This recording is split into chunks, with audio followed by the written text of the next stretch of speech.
Apakah bacaan Rasulullah selepas solat? Apakah sumber dalam internet boleh dipercayai?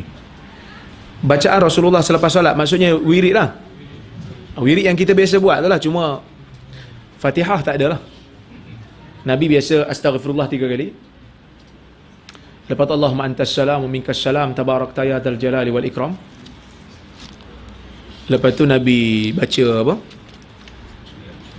La ilaha illallah wahdahu la syarikalah lahul mulku wa lahul hamdu yuhyi wa yumit wa huwa ala kulli syai'in qadir. Allahumma la mani'a lima a'tait wa la mu'tiya lima mana'at wa la yanfa'u dzal jadd minkal jadd. Lepas tu Nabi baca ayat kursi. Lepas tu Nabi tasbih 33 kali. Takbir 33 kali. Tasbih, tahmid 33 kali. Takbir 33 atau 34 kali. Lepas tu Nabi baca 3 qul. Tu di antara wirid-wirid yang Nabi baca. Tapi Fatihah tidak ada.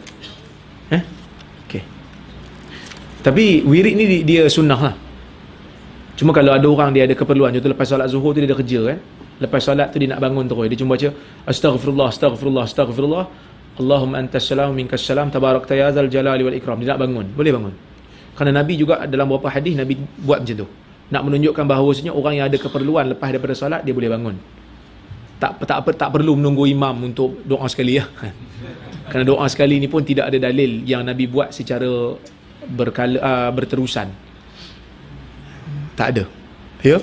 Maknanya kita boleh bangun kalau kita ada keperluan dan ruang. Tak ada masalah.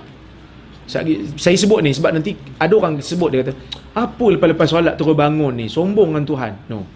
Kerana ada dalil yang Nabi mengisyaratkan demikian kerana orang ni tak sama. Kita ialah relax, anak kita semua dah besar. Orang lain nak ambil anak sekolah. Tak sama keperluan. So kita kena faham keperluan manusia. Ya, dia dah solat, okey lah. Dan dia dah doa, mana kita nak tahu dia doa? Kita tak doa. Sebab doa dia dalam solat, mana kita nak dengar kan?